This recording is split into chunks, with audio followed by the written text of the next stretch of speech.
हाय दोस्तों, आप सब कैसे हैं। आप सभी का हमारी YouTube channel institute coaching classes और स्वागत है।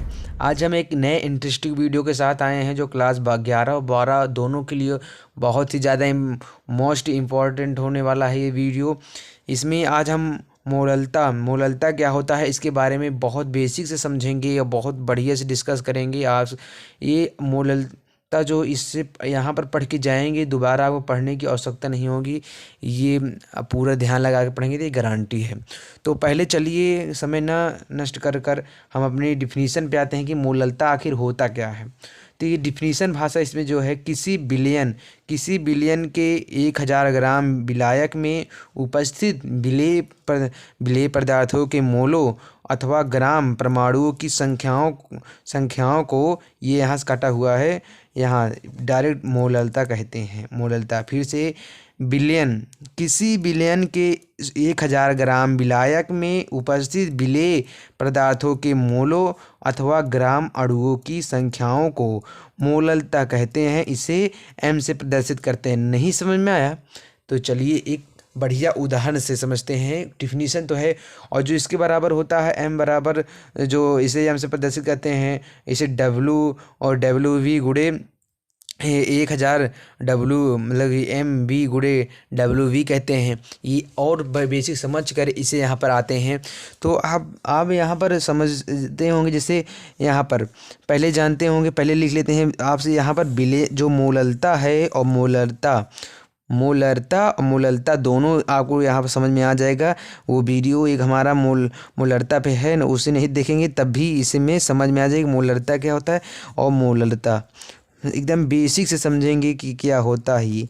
मान लीजिए मोललता है तो इसमें क्या होता है, इसमें 1 लीटर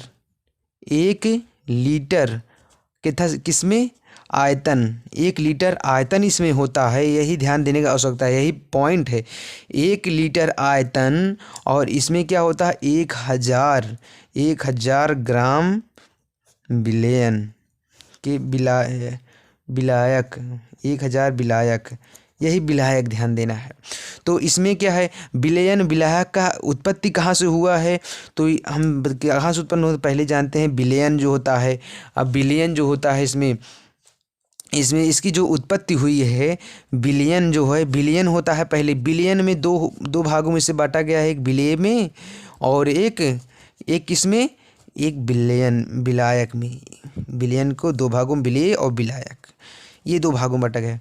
तो जिसका फर्स्ट भाग होता है विलेय, तो फर्स्ट भाग होता है मोललता की परिभाषा। देखिए कैसे बनता है मोललता की परिभाषा। तो इसमें किसी बिलियन में ये देखिए मोललता, किसी बिलियन में 1 लीटर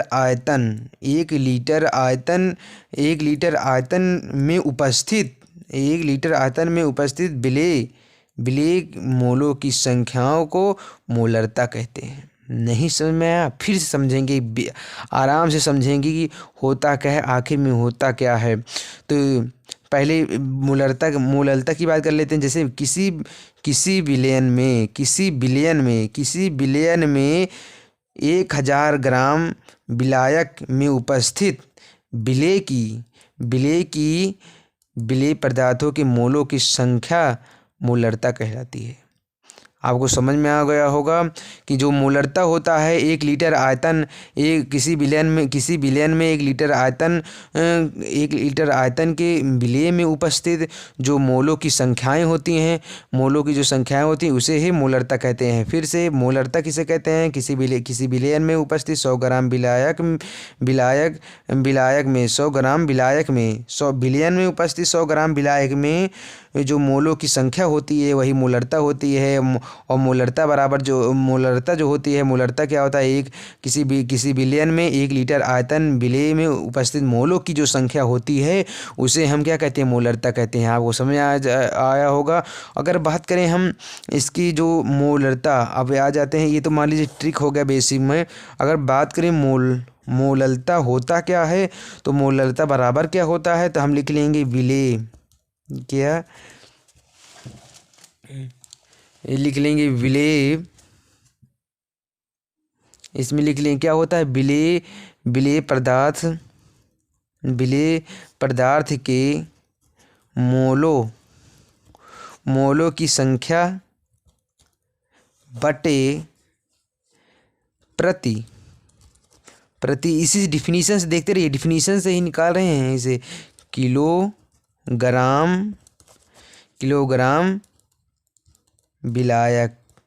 विलायक में, यानी विलयन पदार्थ के मोलों की संख्या प्रति 1 किलोग्राम विलायक में, 1 किलोग्राम विलायक में है। अगर हम बात करें, अब आप समझ रहे होंगे कि मोल, वो जो मोलों की संख्या क्या है, बार बार उसी का रिपीटिशन हो रहा है कि मोलों की संख्या।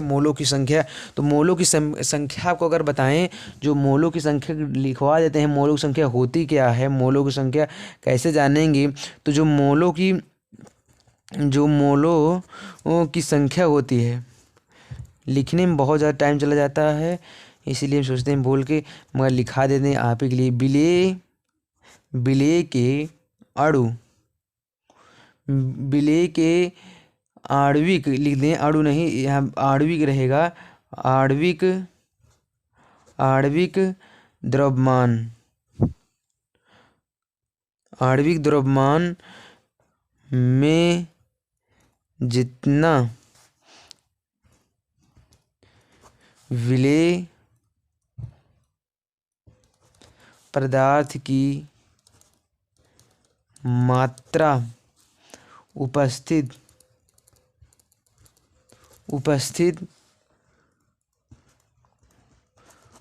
होती है, उसे मोलों की संख्या कहते हैं।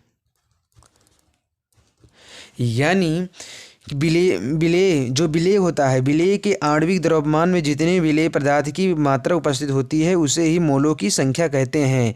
अगर बात करें क्या होता है इसके बराबर, तो विलेय का द्रव्यमान गुणे 1000 बटे विलेय का आणविक द्रव्यमान होता है। ये द्रव्यमान होता है, एकदम बेसिक से समझते रहिए, इसमें कोई दिक्कत। विलायक का ग्राम में द्रव्यमान समझते रहिएगा कि क्या होता है। यहाँ पर अगर समझ में नहीं आएगा, द्रव्यमान विलायक लिखा है कि विलेय का द्रव्यमान गुणे 1000, विलेय का आणविक द्रव्यमान जो होगा विलायक का ग्राम में द्रव्यमान होगा। तो ये इसमें का है। मान लीजिए जो 1000 कैसे है, 1000 ग्राम को, ग्राम ये तो जानते होंगे, ग्राम को अगर केजी में अगर किलोग्राम में बदले तो 1000 से भाग देना पड़ेगा, तो वही 1000 यहाँ पर हो जाता है। अगर और बात करें तो वो जैसे, अब बात करें इस पर, जो सूत्र है यम बराबर आपको ये लिखवा दिए हैं गुणे 1000। ये मतलब कि 1000 बटे 1000 कर कितना होता है, MB गुणे WA होता है ना। तो आप समझेंगे जो W यहाँ पर ये होता है, इसके बराबर होता है, इसके नीचे लग गया है तो ये आप समझ लेंगे। तो जो ये होता है WV होता है, ये क्या होता है, यह विलेय की मात्रा होता है। क्या होता है, विलेय की मात्रा होता है। और जो W जो MB है वह क्या है, वह विलेय का अणुभार है। क्या है,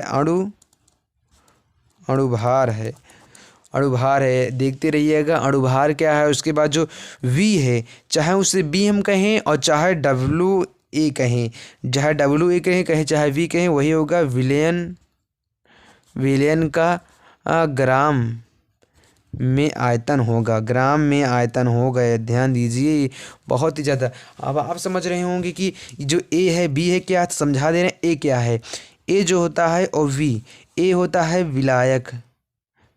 विलायक, इसमें लिया गया है जो A बराबर जो है विलायक है और V बराबर जो है वह विलेय है। तो जो A है, तो यानी कि जो A W यानी कि जो विलायक की मात्रा विलयन में विलायक की मात्रा होगी। और जो ये MV है वह कहती विलयन मतलब विलेय में विलेय का अणुभार होगा। समझ गए होंगे। इसके बाद हम कुछ और जैसे कुछ इसके बाद हम कुछ सवालों का अध्ययन, ये समझ गए होंगे, सूत्र समझ गए होंगे। अब हम कुछ सवालों का अध्ययन करेंगे, कैसे करेंगे वो आपको बता रहे हैं। मान लीजिए सवाल में दे दिया गया हो को थोड़ा स्टॉप करके, क्योंकि समय बहुत ज़्यादा जाता है सवाल लिखने में। हाँ तो दोस्तों सवाल लिख उठा है, अभी इसे हम समझते हैं कि कैसे होगा। इसमें जो सवाल लिखा हुआ है, 500 ग्राम जल में 500 ग्राम जल में 4 ग्राम NaOH घुला हो तो विलयन की मोललता ज्ञात कीजिए। तो कैसे करिए, सबसे पहले हम क्या सवाल में सबसे पहले लिखना चाहिए कि क्या दिया है। तो दिया है लिख लेंगे, पहला ए है तो ए मैंने WA बराबर जो दिया गया है 500 ग्राम दिया गया है, और WV बराबर जो दिया गया है वह 4 ग्राम दिया गया है। तो उसके बाद हम जानते हैं NaOH का जो, अगर NaOH का अणुभार निकालें, अगर अणुभार निकालें तो कितना होगा। Na का 23 होता है, और प्लस वो ऑक्सीजन का 16 होता है, प्लस OH का 1 होता है। टोटल जोड़ देंगे कितना हो जाएगा, टोटल जोड़ेंगे तो 40 हो जाएगा, 40 हो जाएगा। तो अब सूत्र क्या जानते हैं, मोललता बराबर सूत्र M बराबर सूत्र क्या होता है, W बराबर WV MV गुणे कितना 1000 ग्राम में होता है ना भाई, इसमें किस में होता है, ग्राम बताएं, ग्राम में, उसके किलोग्राम में बदलेंगे तो कितना हो जाएगा 1000 हो जाएगा। भाग करेंगे तो उसके बाद फिर गुणे में लगा देंगे 500 ml। अब आपको कैसे दिया 500 ml कैसे दिया है, मान लीजिए देखा जो आयतन होता है ग्राम जल में दे रहा था, यही आयतन है। और 4 ग्राम अगर जान लीजिए कोई संख्या, अगर संख्या के NaOH यानी क्रियात्मक समूह के साथ लगा हो तो जान लीजिएगा क्या है, ये आयतन होगा, और ये उसको विलयन का जो मात्रा होगा, ये विलयन की मात्रा होगा। और ये क्या थी, इसमें अणुभार इससे निकालेंगे तो इसमें से विलयन की मात्रा कितने दिए हो गया, 4 दिया गया है। विलयन की जो मात्रा 4 दिया गया है, और इसके अणुभार कितना निकाले हैं, अणुभार 40 है। अणुभार 40 है तो गुणे 1000 लगा देंगे, और गुणे में 500 तो 00 से 00 गया, 10 से 10 गया। तो अब इसे काट सकते हैं, 4 एक अन्नम 4 काट सकते हैं, बचा कितना 1/5 बचा ना, 1/5 बचा। तो इसे और बदल देंगे तो 0.2 मोल आ जाएगा, 0.2 मोल। आपके ये आंसर बहुत ही ईजी है, बस एक बार आपको समझना पड़ेगा क्या होता कैसे है, बस क्या क्या है। दूसरी सवाल बस पुश करके आपको दिखा रहे हैं। तो दोस्तों ये सवाल लिख उठी है, लिख दिए हैं सवाल ये। अब सवाल भी देखते हैं, इसलिए लिखते हैं कि इसमें टाइम जाता है, तब हम सवाल ही कर देते हैं जितने देर में लिखें।